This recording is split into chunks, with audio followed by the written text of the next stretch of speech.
খেয়েছেন, বলেছিলেন কি যে এদেশে বিশৃঙ্খলা সৃষ্টি করতে দেওয়া হবে না। তাহলে তখন আপনি ক্ষমতা প্রয়োগ করতে পারলেন বিশৃঙ্খলা বন্ধের স্বার্থে, জাতীয় স্বার্থে, আলেমদের রক্ত চুষে। আপনি গতকালকে সারা বাংলাদেশ তাকিয়ে আছে এই আশরাফুল এবং আসাদুল, এই দুইটা ভাইকে সহ 7 জন মানুষকে পিটানো হচ্ছে 7 ঘন্টা পর্যন্ত। কিসের প্রশাসন আপনার, কিসের পুলিশ আপনার, কিসের আর্মি আপনার, কিসের বিজিবি আপনার? আপনারা গিয়ে সেখানে উদ্ধার তৎপরতা করে তাদেরকে বাঁচাতে পারলেন না। এটাই স্বাধীন বাংলাদেশের। যেটা আজিজ খান বলেন, সালমান রহমান বলেন, আরিয়াস আলম বলেন, তাদের সমষ্টিগত সম্পত্তির চাইতে অনেক বেশি এই রাজপুত্র জয় বাবার হাতে। জয় এবং রেহানার ছেলে ফিনল্যান্ডে থাকে এবং মেয়ে লন্ডনের এমপি টিউলিপ, এই সবগুলো মিলে, পুতুল মিলে, এই যে ইমিডিয়েট ফ্যামিলি মেম্বাররা আরো পয়সা চুরি করবে, বাংলাদেশটাকে একটা ফকিরের দেশ বানিয়ে দেবে। আমরা কি দেখি যে আমাদের এমপি মন্ত্রীরা সব মাছের খামার দেন? আপনি নির্বাচনী হলফনামা যদি খোঁজ করতে চান, সবাই মাছ ব্যবসায়ী দেখবেন। 14 সালের এই নিউজটার হেডলাইন দেখুন, 24 সালে দেখুন, it's the same story in all the years. কেন? পত্রিকা এই রিপোর্টগুলোর মধ্যেই আছে, সরে জমিনে গিয়ে দেখেছে আদতে ওই মাছের ব্যবসা নাই, এবং ওখানকার জেনুইন মাছের ব্যবসায়ীর কাছ থেকে জানতে চেয়েছে তারা যে এত বেশি প্রফিট দেখায়, সম্ভব নাকি এত প্রফিট করা? তারা সবাই অস্বীকার করছেন। ইসরায়েল এবং ইরানের যে যুদ্ধ, এই যুদ্ধ নিয়ে ভারত খুবই চাপের মধ্যে আছে। এর কারণ হলো ইসরায়েলের হাইফা বন্দরে, পুরো বন্দরটা ইসরায়েলের 1 নম্বর বন্দর, যেমন আমাদের চট্টগ্রাম বন্দর, সেটি ওদের দেশের 1 নম্বর বন্দর। এই বন্দরটি আদানি গ্রুপ পরিচালনা করছে। তো মধ্যপ্রাচ্যের সংকট শুরু হওয়ার পর হাইফা বন্দর নিয়ে আদানিরা খুব বিপদের মধ্যে ছিল। আর এখন ইরানের এই আক্রমণকে কেন্দ্র করে শুধু বিপদ না, এটি একেবারে 10 নম্বর মহাবিপদ সংকেত হিসেবে আদানিদের ঘাড়ে চেপে বসেছে, আর আদানিদের কারণে নরেন্দ্র মোদীর ঘাড়ে চেপে বসেছে। দর্শক, হঠাৎ করেই ভারতের পররাষ্ট্র সচিব বাংলাদেশের সফর স্থগিত করলেন, যেখানে এই সফরটা বাংলাদেশ ও ভারতের জন্য ছিল খুবই গুরুত্বপূর্ণ। সেই সাথে বাংলাদেশের প্রধানমন্ত্রী শেখ হাসিনার ভারত যাত্রা অনিশ্চিত। তো প্রিয় দর্শক, এমন একটা মুহূর্তে সফর বাতিল হওয়া কিন্তু খুব সহজ বিষয় নয়। তবে এর পেছনের কারণ কি হতে পারে সেটা আলোচনা করেছেন জনাব গোলাম মাওলা রনি। প্রিয় দর্শক, আজকের নিউজের 2 নাম্বার যে ভিডিও দেখবেন সেটি হলো এক অশনি সংকেত ঘিরে ধরেছে বাংলাদেশকে। কি সেই অশনি সংকেত? এই বিষয়টি নিয়ে মুখ খুলেছেন ডক্টর তাজ হাশমি। এবং হাসিনা সরকার চীনকে পুরোপুরি পরিত্যাগ করে মার্কিন ও ভারতের বলায় ঢুকে পড়ল। তাহলে এর পরিণতি কি হবে? প্রিয় দর্শক, আজকের নিউজের 3 নাম্বার যে ভিডিওটি দেখবেন সেটি হলো পুলিশের সাবেক আইজিপি জনাব বেনজির তার বিরুদ্ধে ওঠা অভিযোগের জবাব দেওয়ার জন্য 21 দিন পর ফেসবুক লাইভে এসেছিলেন। এ যেন নিজেই নিজের জালে আটকা পড়লেন। দর্শক, তাকে নিয়ে আবারও শুরু হয়েছে আলোচনা সমালোচনার ঝড়, এবং তিনি দিতে পারেননি তার সম্পদের বৈধতা। প্রিয় দর্শক, এই বিষয়টি নিয়ে আলোচনা করেছেন ডক্টর জাহিদুর রহমান। তো দর্শক, আজকের নিউজের সর্বশেষ যে ভিডিওটি দেখবেন সেটি হলো এ যেন পরিকল্পিত হত্যাকাণ্ড। দর্শক, ফরিদপুরে মন্দিরে আগুনের জেরে 2 নির্মাণ শ্রমিককে পিটিয়ে হত্যা। আমরা সকলেই এই খবরটা জানি, কিন্তু আজকের এই ভিডিওতে কিছু চাঞ্চল্যকর তথ্য পেতে চলেছেন, যা জানলে আপনি অবাক হবেন। তো দর্শক, আর কথা বলবো না, চলুন দেখে আসি আজকের কাঙ্ক্ষিত ভিডিওগুলো। তবে তার আগে বলবো, যারা এখনো চ্যানেলটি সাবস্ক্রাইব করেনি অবশ্যই চ্যানেলটি সাবস্ক্রাইব করে পাশে থাকা বেল আইকনটি ক্লিক করে দিন। আর যারা ইতিমধ্যে চ্যানেলটি সাবস্ক্রাইব করেছেন তাদেরকে অসংখ্য ধন্যবাদ। তো চলুন ভিডিওটিতে একটি লাইক দিয়ে আমরা দেখে আসি আজকের কাঙ্ক্ষিত ভিডিওগুলো। এই স্ট্যাটাসটাই একটা উচ্ছৃঙ্খলতা। এটাই হচ্ছে প্রমাণ করে যে বাংলাদেশের নাগরিকদের মধ্যে বিদ্বেষ ছড়ানো এবং এদেশে তাদের ক্ষমতাকে চূড়ান্তভাবে প্রতিষ্ঠিত করতে তিনি আজকের এই প্রচারণা চালাচ্ছেন। কি বলছেন? ফরিদপুরে 4টা মোল্লা খতম, সামনে আর অনেক কিছু হতে চলছে।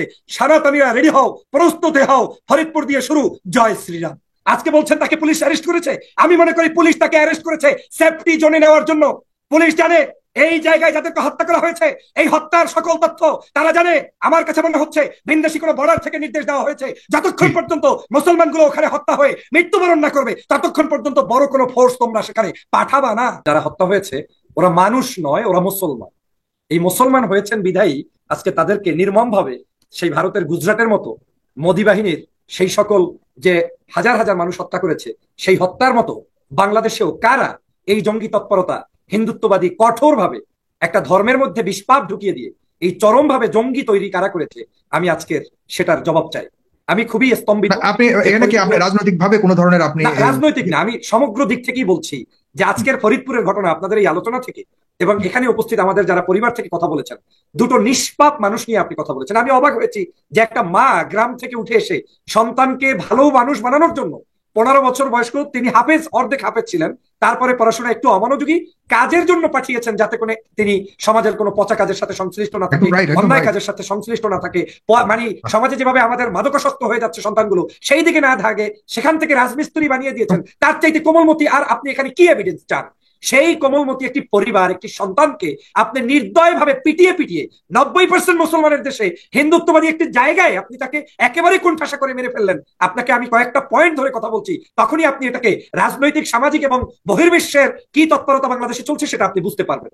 আমি প্রথমেই আপনাকে বলে দিচ্ছি যে এই হত্যাকাণ্ডটি, আজকের এই যে ধরনের চরমভাবে ঘৃণিত কাণ্ডটি চলছে, এই কাণ্ডটি হচ্ছে একটি গোষ্ঠীর, একটি ব্যক্তি বিশেষের অথবা কোনো একটি রাষ্ট্রের বিশেষ কোনো তত্ত্বাবধানে বাংলাদেশের মধ্যে আমাদের যে সুখ শান্তি মুসলমান হিন্দুদের মধ্যে বিরাজ করছে সেটাকে নষ্ট করার জন্য একটি গভীর ষড়যন্ত্র চলছে বলে আমি মনে করি। না হয় কোনোভাবে একটা মন্দির কেন, মসজিদও যদি হিন্দু আগুন দিয়ে ধরিয়ে দেয়, তারপরেও আমার কোনো হিন্দু ভাইকে আমি সেখানে পুড়িয়ে হত্যা করার অধিকার আমাকে ইসলাম দেয় না। আমার মসজিদ যদি পুড়িয়ে দেয়, সেখানে আমার সন্দেহ করে, কিভাবে সন্দেহ করবো আমি? মসজিদ কি উনি পুড়িয়েছেন, কি গোবিন্দ দাদা পুড়িয়েছেন, কি পড়েন নাই, সেটা তো আমাকে জাস্টিফাই করতে হবে। সবার আগে আমি তাকে আইনের কাছে নিতে হবে, না হয় সালিশির কাছে নিতে হবে, না হয় তাদেরকে আত্মসমর্পণ করার সুযোগ দিতে হবে। আপনি হিন্দুদের সেই মন্দিরে একেবারে গ্রামে, আপনি যেটা বলেছেন পঞ্চপল্লী গ্রাম, ডুমাইন ইউনিয়নের, এবং আপনি দেখেছেন একটি জরাকীর্ণ ছোট্ট একটি জায়গা স্কুলের পাশে, যেই জায়গাটায় স্বভাবতই অন্য জায়গার মতো ঝাঁকজমকপূর্ণ কোনো মন্দিরও নয়, সেই মন্দিরের মধ্যে শাড়ির আঁচলে আগুন লেগেছে। আগুন শাড়ির আঁচল নয়, মন্দিরের যে কোনো জায়গায় লাগলে সেটা অবশ্যই অসম্মানের, সেটাকে তদন্ত হওয়া উচিত, সেটা তাদের ধর্মীয় উপাসনালয় হিসেবে অবশ্যই আমি শ্রদ্ধা জানাই। কিন্তু সেই জায়গায় আঁচলে কে লাগিয়েছে?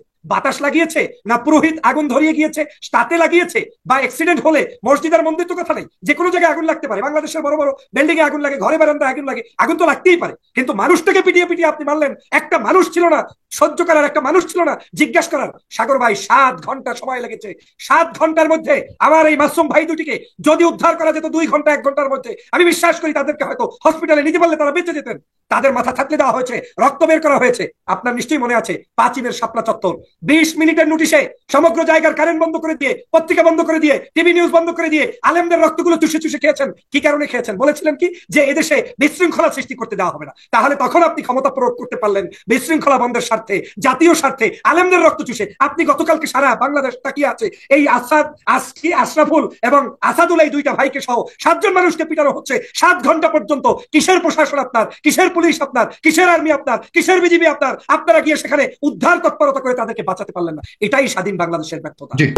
বাংলাদেশে যেটা আশঙ্কা আমরা করছিলাম, যে অশনি সংকেত 7ই জানুয়ারির নির্বাচনের আগেই আমরা পেয়েছিলাম, সেই অশনি সংকেত এখন 16 কলা পূর্ণ করে হাসিনা সরকারকে, অবৈধ সরকারকে এখানে দৃঢ়ভাবে সুপ্রতিষ্ঠিত করছে। এই মুহূর্তে যদি বাংলাদেশের বিরোধী দলগুলো, বিশেষ করে বিএনপি এবং জামাতে ইসলামী সহ বিএনপি এবং জামাতের নেতৃত্বে যদি একটা সংঘবদ্ধ, সমন্বিত, সুসমন্বিত সংঘবদ্ধ আন্দোলন গড়ে না তোলা হয়, তারা যদি রাস্তায় না নামেন, জনগণ যদি রাস্তায় না নামেন, তাহলে কিন্তু হাসিনা সরকারকে 5 বছর পরে নয়, শুধু আমার এই আশঙ্কার কথা আমি বহুবার বলেছি, আমার এই প্রস্তুতি গ্রহণ করতে পারেন যে হাসিনা থাকলেও তার বংশধরেরা, তার দল বাংলাদেশে একটা একনায়কতন্ত্র কায়েম করে লুটপাট করে দেশটাকে শেষ করে দেবে। যেটা আমি গত আলোচনায় বলেছি, আগেও বহুবার বলেছি, যে বাংলাদেশের এই 2 ভগ্নী হাসিনা এবং রেহানা এবং তাদের পরিবার বাংলাদেশের এই দুর্নীতি করে গত 15 বছরে, আগেও 5 বছর ছিল, সেবারে খুব একটা চুরি করতে পারেনি। যাই হোক, এই 15 বছরে তারা কমপক্ষে $35 বিলিয়ন মালিক হয়েছে, যেটা আজিজ খান বলেন, আর সালমান রহমান বলেন, আর এস আলম বলেন, তাদের সমষ্টিগত সম্পত্তির চাইতে অনেক বেশি এই রাজপুত্র জয় বাবার হাতে। জয় এবং হাসিনা রেহানা, রেহানার ছেলে ফিনল্যান্ডে থাকে এবং মেয়ে লন্ডনের এমপি টিউলিপ, এই সবগুলো মিলে, পুতুল মিলে, এই যে ইমিডিয়েট ফ্যামিলি মেম্বাররা তারা আরো পয়সা চুরি করবে, বাংলাদেশটাকে একটা ফকিরের দেশ বানিয়ে দেবে। আমি আপনাদের কাছে অনুরোধ করছি, আপনারা ব্যাপারটা গুরুত্ব সহকারে দেখবেন। একটা প্রচন্ড রকম অশনি সংকেত আমি দেখতে পাচ্ছি।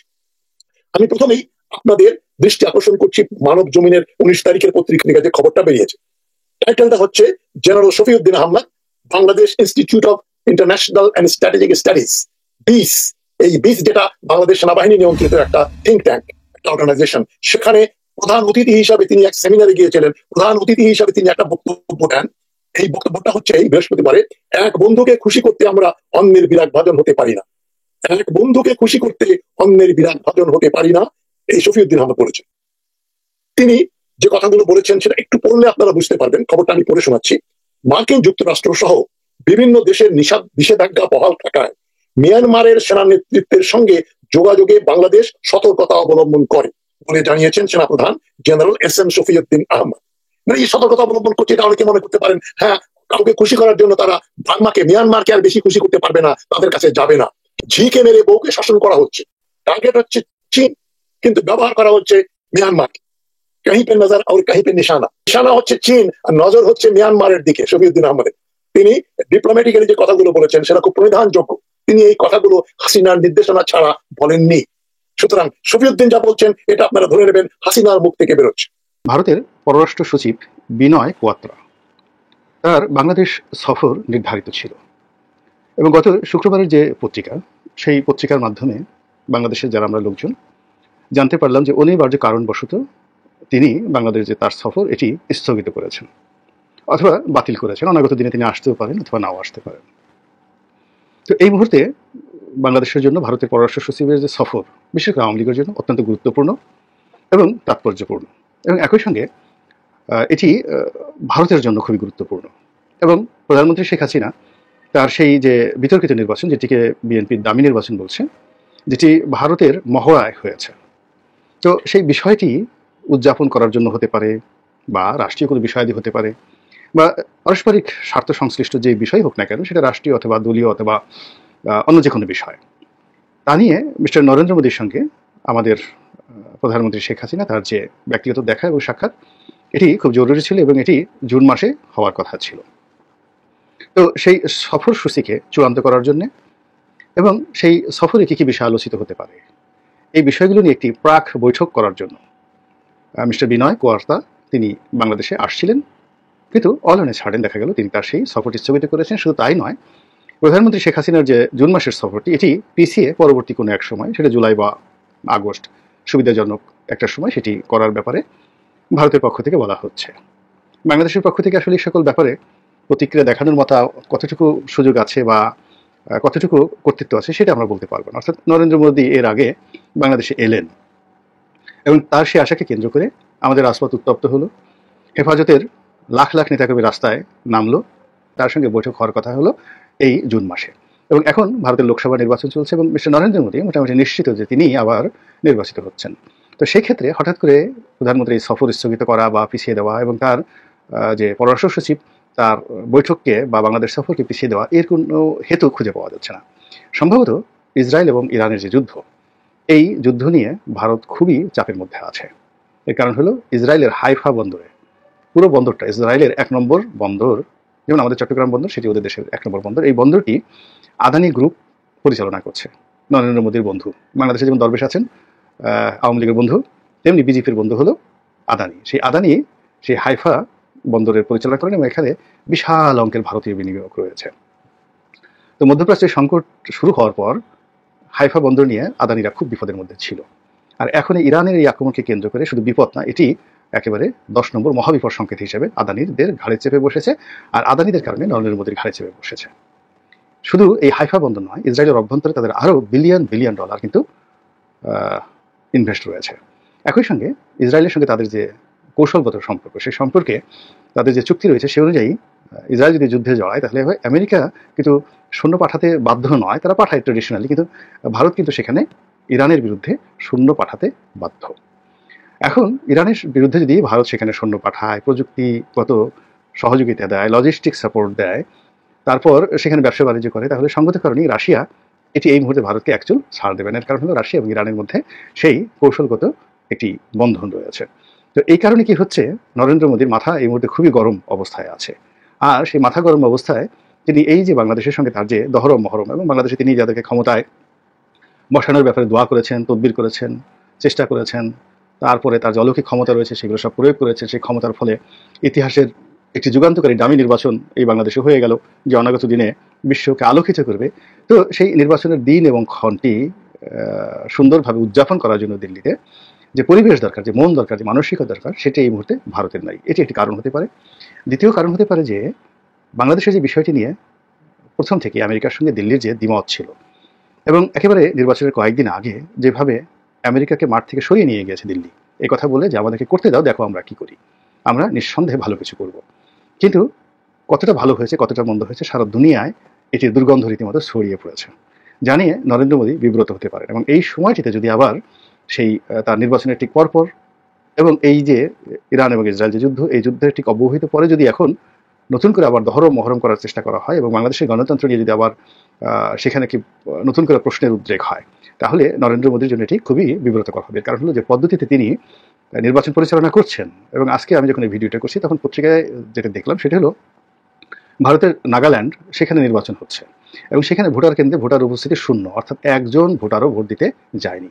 তাহলে বাংলাদেশের যে ডামি নির্বাচন, এই ডামি নির্বাচনে তো বলা হয় যে অন অ্যাভারেজে গড়ে 6 থেকে 7% লোক ভোট কেন্দ্রে গিয়েছে, কিন্তু নাগাল্যান্ডে নরেন্দ্র মোদীর যে ডামি নির্বাচন, সেই নরেন্দ্র মোদীর ডামি নির্বাচনে শূন্য উপস্থিতি, একজন লোক সেখানে যায়নি একটি রাজ্যের নির্বাচনে। বোঝার চেষ্টা করুন যে সে কি পরিমাণ ডামি নির্বাচনের মহড়া সেখানে দিচ্ছে।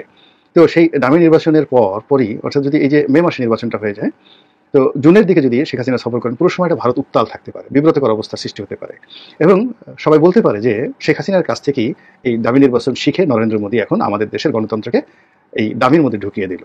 সেক্ষেত্রে আমাদের যে সম্মানিত বঙ্গবন্ধু কন্যা, তার জন্য একটা বিব্রতকর পরিস্থিতির সৃষ্টি হতে পারে এবং এই কারণে এটি হয়তো পিছিয়ে দেওয়া হতে পারে। আমি জানি না, আল্লাহই ভালো জানেন।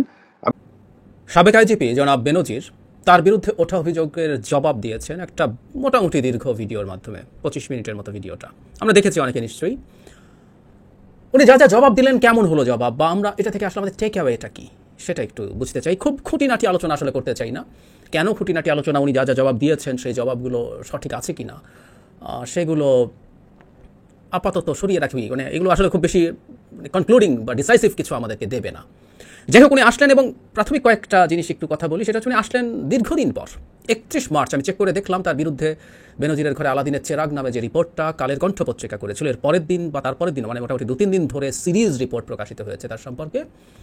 তার এতদিন পর, 21 দিন পার হয়ে গেছে, তারপর উনি জবাব নিয়ে এসছেন। মানে প্রথম কথাটা হচ্ছে ওনার বিরুদ্ধে সম্পত্তির যা যা বিষয় আছে এগুলো একদিনও প্রয়োজন নেই, আপনি ইনস্ট্যান্টলি জবাব দিতে পারার কথা যে কোনো মুহূর্তে। প্রায়গুলো নাই নাই নাই নাই, এটার মধ্যে এইটুকু আছে, এটার মধ্যে এইটুকু আছে, এই তো বলা। আপনি আপনার সম্পত্তির হিসাব জানেন, 21 দিন পরে কেন? আমি একজন শ্রোতা হিসেবে আমার মাথায় প্রথম এই প্রশ্ন এসছে। আমি যখন ওনার বিরুদ্ধে এই অভিযোগগুলো আসলো তখন যে ভিডিওটা করেছিলাম, এরপর আমি একাধিক টিভি টক শোতেও যখন এই আলোচনাগুলো এসে একটা কথা স্পেসিফিকলি বলেছি যে পত্রিকাটি কালের কণ্ঠ তার বিরুদ্ধে ঢালাও কোনো অভিযোগে বলে দেয়নি তার বিরুদ্ধে শত শত কোটি টাকা লুটপাটের অভিযোগ আছে। তারা স্পেসিফিক সম্পত্তি কোথায় কিভাবে আছে, কি পরিমাণ সম্পত্তি আছে, ওটার দাম কত, আরও কীভাবে এগুলো করা হয়েছে, এতটাই স্পেসিফিক তথ্য দিয়ে তারা এই কথাগুলো বলেছে, ছবি দিয়েছে, ছবি যুক্ত করে তারা এই কথাগুলো বলার চেষ্টা করেছে। সুতরাং এই অভিযোগগুলো নিয়ে আমাদের দাবি ছিল না আসলে, মানে যদি একটু লিস্ট সভ্য দেশ হতো তাহলে দাবি থাকতো যে দুদক 2-4টা আইওয়াশ দেওয়া টাইপের কথাবার্তাও বলবে, কিছুই হয়নি। যাই হোক, শেষ পর্যন্ত উনি জবাব দিয়েছেন। তো জবাব দেওয়ার আগে 31 তারিখের 2 দিন পর 2 এপ্রিল উনি একটা স্ট্যাটাস দিয়েছিলেন, আমাদের মনে আছে নিশ্চয়ই। 2-1 অনেক ক্ষিপ্ত, খুবই উত্তেজিত হয়ে এক্ষুনি সম্পাদকীয় উপসম্পাদকীয় প্রবন্ধ লিখে ফেলেছেন। দয়া করে সামান্য ধৈর্য ধরুন, ঘোষণাই তো আছে কুৎসার কিস্সা আভিবি বাকি হয়। অনেকগুলো বানান ভুল, স্পেসের ভুল, আমরা যে কেউ খেয়াল করলে দেখব, অদ্ভুত। মানে যাই হোক, উনি কুৎসার কিস্সা আভিবি বাকি হয়, মানে কোন কুৎসার কিস্সা? আমরা তো অনেকে ধারণা করছিলাম এবার পাল্টা কুৎসা আসবে কিনা কালের কণ্ঠের বিরুদ্ধে। আমি আমার ভিডিওতে, আমি প্রথম যে ভিডিওটা, আমি কয়েকটা ভিডিও করেছি ঘটনার পর, প্রথম ভিডিওটাতে আমার হেডলাইন এরকম ছিল যে কেন বেরোলো বেনজিরের থলের বেড়াল। আমার প্রেডিকশন ছিল, মানে কালের কণ্ঠ সরকারের খুব গুরুত্বপূর্ণ একজন অলিগার্ক এবং এই অলিগার্কের ফাইটের ফলে আসছে। আমি তো ভাবলাম যে এবার তারা পাল্টা তোপ ডাকবেন তাদের বিরুদ্ধে বলা নিশ্চয়ই অনেক কথাবার্তা আছে, কিন্তু না, উনি নিজেকে ডিফেন্ড করার চেষ্টা করলেন এবং কেন তার বিরুদ্ধে এই ধরনের রিপোর্ট করা হয়েছে উনি সেটারও জবাব দিতে চাননি। উনি বলেছেন the answer my friend is blowing in the wind, ডিলানের মতো করে। উনি ইংরেজিতে বলেননি, উনি বলেছেন নাকি সবাই জানে। উনি বললে ভালো করতেন, আমি আসলে এত ভালোভাবে জানি না, সত্যিকার অর্থে জানি না, নানান রকম কথা ভাসছে, উনি একটু ক্ল্যারিফাই করলে সবচেয়ে ভালো হতো। তারপর ইনফ্যাক্ট উনি একটা একটা করে ধরে, এবং ভিডিওটা আমরা যদি দেখে থাকি তাহলে বুঝবো এটা পরিকল্পনা করে স্ক্রিপ্ট তৈরি করা হয়েছে। উনি স্ক্রিপ্টটা দেখে দেখে পড়তেও অনেকবার ফাম্বল পড়েছেন এবং এডিট করা হয়েছে বেশ নাটকীয় কায়দায়। অভিযোগ এত সত্য না মিথ্যা সিল মারা হচ্ছে, উনি সংখ্যা দিয়ে দেখিয়েছেন এতগুলো আছে, এর মধ্যে এতগুলো মিথ্যা। কিছু তিলকে তাল না, তালের ঝাড়ের তাল বানিয়ে ফেলে। তাল গাছের ঝাড় হয় কিনা আমি জানতাম না, বাঁশ ঝাড় শুনেছি, তাল বাগান হতে পারে হয়তো, উনি বা তাল ঝাড় বলছেন। যাই হোক, করে টোরে উনি মোটা দাগে যেটা বলার চেষ্টা করছেন, আমার বক্তব্যের বেসিকটা হচ্ছে প্রায় সব মিথ্যা, 2-1টা সত্যতা আছে এবং সেগুলোকে অনেক বেশি এক্সাজারেট করা হয়েছে, অনেক বেশি। এটা হচ্ছে ওনার মানে বেসিক আর্গুমেন্ট। একটু আসি, মানে 2-1টা জায়গায় একটু কথা বলতে চাই। প্রথম কথা হচ্ছে উনি যখন ওনার খামার নিয়ে কথা আসলো, ওনার একটা পারিবারিক খামার আছে বলে বলছেন, মাছের খামার। উনি মাছের পুরস্কার পেয়েছেন, মাছ মার্কা ক্রেস্টও দেখিয়েছেন উনি। ওখানে জমি, এবং ওটার ভিডিও দেখিয়েছেন, ড্রোন টোন উড়িয়ে বিরাট আলিশান অবস্থা ওনার ভিডিওতেই দেখা গেছে। উনি বলছেন 14 সাল থেকে এই মাছের ব্যবসা শুরু হয়, এবং এই মাছের ব্যবসা 14 সাল থেকে শুরু করে মানে 24 সাল, মানে 10 বছর এটা এত বড় হয়ে গেছে খামারের ইনকাম এবং ব্যাংক লোনের মাধ্যমে। ওনার বক্তব্য, প্রথম কথাটা হচ্ছে এই খামারটা শুরুর অর্থের সংস্থান কোথায়, কিভাবে হয়েছে আমরা জানি না। যদি উনি কয়েক জায়গায় বলেছেন এটা এবং অন্যান্য জায়গায় যে ওনার এই সব কিছু নিয়ে ইনকাম ট্যাক্সের ফাইলে দেখানো আছে, কিন্তু উনি যেহেতু পাবলিকলি কথা বলতে চাইছেন ওনার এই কথাগুলো বলা জরুরি ছিল, উনি বলেননি। ওই টাকা কোথেকে আসলো? কিন্তু আমাদের আরেকটা প্রশ্ন খুব জরুরি, এই মাছের খামার করতে করতে এখানে উনি নিজের মুখে বলছেন এখানে মশার নানান রকম রীতিমতো এক বৃক্ষরোপণের কর্মযজ্ঞ চালিয়ে দিয়েছেন, এত জমি কোথেকে আসলো? উনি বলছেন শত শত কোটি টাকা লাগে না, কিন্তু কত কোটি টাকার ইনভেস্টমেন্ট ওখানে আছে, ব্যাংক সহ ওনাদের নিজেদের সহ আসে নাই। এবং 14 সাল আমরা যদি খেয়াল করি, এই সরকার যখন অবৈধভাবে ক্ষমতায় থেকে যাওয়া শুরু করলো, যখন জনাব বেনজির অত্যন্ত পাওয়ারফুল হয়ে ওঠেন, তার আগে উনি ছিলেন ঢাকা মহানগর পুলিশের কমিশনার, ডিএমপি কমিশনার, তারপর উনি র্যাবের ডিজি হয়ে গেলেন, তারপর আইজি হয়ে গেলেন। এবং আরেকটা জিনিস আমরা অনেকে জানি কি না জানি না, আমরা কি দেখি যে আমাদের এমপি মন্ত্রীরা সব মাছের খামার দেন? আপনি নির্বাচনী হলফনামা যদি খোঁজ করতে চান, সবাই মাছ ব্যবসায়ী দেখবেন। 14 সালের এই নিউজটার হেডলাইন দেখুন, 24 সালে দেখুন, it's the same story in all the years. কেন? পত্রিকা এই রিপোর্টগুলোর মধ্যেই আছে, সরে জমিনে গিয়ে দেখেছে আদতে ওই মাছের ব্যবসা নাই, এবং ওখানকার জেনুইন মাছের ব্যবসায়ীর কাছ থেকে জানতে চেয়েছে তারা যে এত বেশি প্রফিট দেখায়, সম্ভব নাকি এত বছর এত প্রফিট করা? তারা সবাই অস্বীকার করছেন। আসলে এটা এখন ওপেন সিক্রেট। আপনি আসলে মাছের খামার থেকে আয় দেখিয়ে সেটাতে খুব সামান্য সম্ভবত 3% ট্যাক্স দিয়ে, দীর্ঘ সময় এই নিয়মটা ছিল, এটা এই মুহূর্তেও আছে কিনা জানি না। 14 সালের ওই রিপোর্টে প্রথম আলো নিজের ওটা ক্লিয়ারলি জানিয়েছে 3% জাস্ট ট্যাক্স যদি দেন ওখান থেকে যে কোনো পরিমাণ অঙ্ক আপনি দেখিয়ে দিতে পারেন। মধ্যে কথাটা হচ্ছে মাছের খামার হচ্ছে কালো টাকা সাদা করার এক বিরাট অস্ত্র। তার পরিবার মাছের খামার করছেন, মাছের ব্যবসা করছেন, সুতরাং ওটার সাথে যদি মিলিয়ে নেই, উনিও এমপি মন্ত্রীদের মতো মাছের খামারি করতে গেলেন 14 সালে। আবারও খেয়াল করে যখন উনি অতি পাওয়ারফুল টপ পর্যায়ে উঠে গেলেন এবং আরও ওপরের দিকে যাচ্ছেন, এখন শেষ যে সর্বোচ্চ যে প্রতিষ্ঠাটা আছে সেই জায়গায় যাওয়ার চেষ্টা করছেন, সেখানেই উনি পৌঁছতে চাইলেন। তো দর্শক, দেখলেন আজকের ভিডিওগুলো। আমি আশা করছি এই ভিডিওগুলো আপনি খুব মনোযোগ দিয়ে দেখেছেন, এবং এই ভিডিও সম্পর্কিত যদি কোনো তথ্য বা মতামত থাকে তাহলে অবশ্যই কমেন্ট করে জানাবেন। আজকের মতো নিউজটি ছিল এটুকুই, ফিরছে আগামী ভিডিওতে নতুন কোনো টপিক নিয়ে। আল্লাহ হাফেজ।